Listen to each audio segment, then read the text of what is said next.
માતાના મઢમાં આવેલ આશાપુરા માતાજીના મંદિર વિશે તો સૌ કોઈ જાણે છે, પણ શું તમે એવું જ પ્રાચીન ભુજમાં આવેલ આશાપુરા માતાજીના મંદિર વિશે જાણો છો? ત્યાં માતાજીની બે મૂર્તિઓ કેમ સ્થાપિત છે? તો ચાલો જાણીએ આ વિડીયોમાં ભુજમાં આવેલ મા આશાપુરાની પ્રાગટ્ય કથા।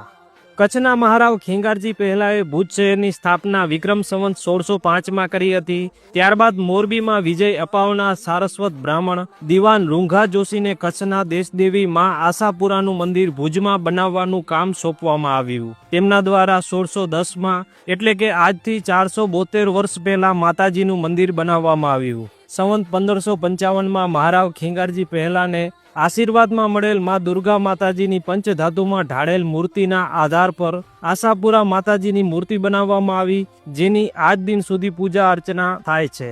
લોકવાયકા એવી છે કે મહારાવ દેસરજી પ્રથમના સમયમાં વિક્રમ સંવત 1785માં ભુજિયા ડુંગર ઉપર કિલ્લો બનાવવામાં આવ્યો। તે જ સમયે અમદાવાદના બાદશાહ શેર બુલંદ ખાને ભુજ ઉપર ચડાઈ કરી, ત્યારે મહારાવ દેસરજીએ મા આશાપુરાની ચામર પૂજા તથા પત્રી પૂજાની પ્રતિજ્ઞા લીધી।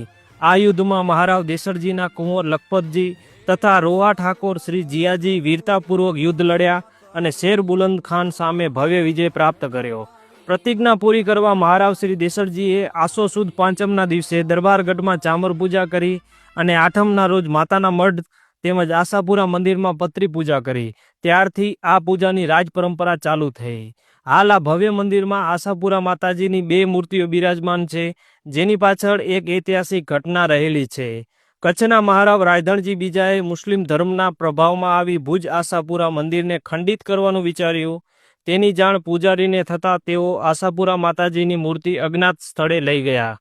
આ વાતની જાણ કચ્છના જાડેજા ભાયાતો અને અંજારના દિવાન મેઘજી શેઠને થતાં તેઓ પોતાના લશ્કર સાથે ભુજ આવી રાયધણજીને કેદ કર્યા। કચ્છની પ્રજાએ બળવો પોકાર્યો, જેના કારણે 12 ભાયા રાજ્યની સ્થાપના થઈ। ત્યારબાદ ભુજ આશાપુરા મંદિરમાં માતાજીની નવી મૂર્તિની પ્રાણ પ્રતિષ્ઠા થતી હતી।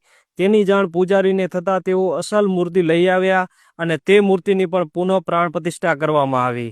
આમ આ કારણે અહીંયા આશાપુરા માતાજીની બે મૂર્તિઓની પૂજા કરવામાં આવે છે। દર વર્ષે નવરાત્રિમાં આઠમના દિવસે રાજ પરિવાર દ્વારા ચામર યાત્રા અને પત્રી પૂજન કરવામાં આવે છે। દર મહિનાની અજવાળી બીજના દિવસે મહારાવ અહીંયા દર્શન કરે ત્યારે 200 કિલોના ઘંટ દ્વારા રણકાર પણ કરવામાં આવે છે। ભુજ અને માતાના મઢમાં આઠમના દિવસે કરવામાં આવતી બલિ પ્રથા મહારાવ વિજયરાજજી દ્વારા બંધ કરવામાં આવી હતી। મંદિરનું સંચાલન શ્રી આશાપુરા મંદિર વિકાસ સમિતિ દ્વારા કરવામાં આવે છે। આ ઐતિહાસિક માહિતી ભુજ આશાપુરા મંદિરમાં અંકિત છે। વિડીયો પસંદ આવ્યો હોય તો અન્ય લોકોને શેર કરી અમારા પેજને ફોલો કરવાનું ભૂલશો નહીં।